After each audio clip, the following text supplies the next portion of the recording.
دوسری بات، یہ ماہ رمضان میں ہر چیز اللہ تبارک تعالیٰ مہنگی کر دیتا ہے، اجرن، اجر کے حساب میں اللہ تعالیٰ ہر چیز کا اجر، اس کی قیمت، اس کی منزلت بڑھا دیتا ہے، ڈبل کر دیتا ہے. ڈبل نہیں. اچھا.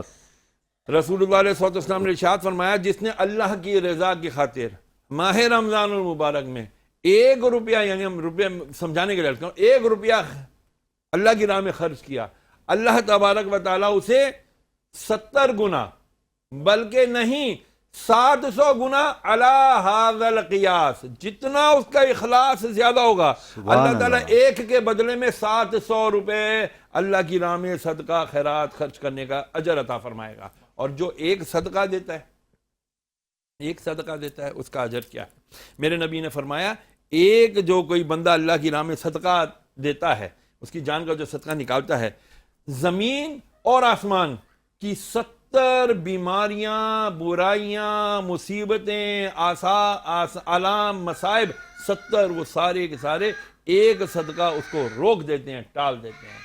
ہم 70 بیماریاں کاؤنٹ نہیں کر سکتے، نہیں کر سکتے، بالکل نہیں کر سکتے. تو ایک صدقہ، اور آسان اور سستا صدقہ بتا دوں آپ کو. بالکل بالکل. اللہ تعالیٰ آپ کو خیر رکھے، خوش رکھے. اللہ تبارک تعالیٰ نے اگر آپ کو ایک عدد بہت اچھی بیوی عطا کی ہے، سبحان اللہ، ایک لقمہ لے کے اللہ کی رضا کی خاطر اپنے نبی کی سنت ادا کرتے صلی ہوئے اللہ علیہ وسلم، محبت سے اپنی بیوی کے منہ میں لقمہ رکھ دیجئے، یہ سب سے بڑا صدقہ ہے. سبحان اللہ حضرت. آج کاش ہم یہ کام شروع کر دیں اپنی بیویوں. لیکن ہمیں تو آتی ہے جی شرم، ہمیں تو لوگ اماں کہے گی ہو چڈو ہو گیا ہے اور بیوی کا غلام ہو گیا ہے، بیوی کے منہ میں لقمے رکھ رہا ہے. میں نہیں کہہ رہا، میرے نبی نے فرمایا اپنے گھر کی بیگمات کے ساتھ، عورتوں کے ساتھ، ارے بیٹی کے منہ میں بھی لقمہ رکھو، ماں کے منہ میں بھی لقمہ رکھو، بہن کے منہ میں بھی لقمہ رکھو، آخر میں بیوی کے منہ میں لقمہ رکھو گے، انشاءاللہ لوگ سارے قبول بھی کر لیں گے اور آپ کو اجر بھی زیادہ ملے گا. بیوی کے دل میں بھی محبت آئے گی، یار میرا شوہر مجھ سے کتنی محبت کرتا ہے.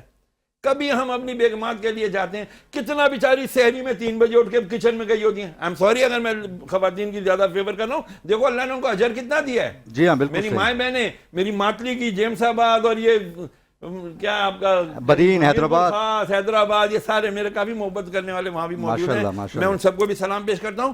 ارے یہ بیویاں بیچاری صبح 3 بجے کچن میں چلی جاتی ہیں، 4 بجے کچن میں چلی جاتی ہیں، اور دوپہر کو بھی 3-4 بجے کچن میں ہوتی ہیں ہماری افطاری، ہماری سحری بنانے کے لیے ہیں. اور ہم کہتے ہیں، اور یہ مایوس نہ ہوا کریں، یار ہم تو قرآن نہیں پڑھ پاتے، ہم تو نفلیں نہیں پڑھ پاتے، ہم تو تسبیح نہیں پڑھ پاتے.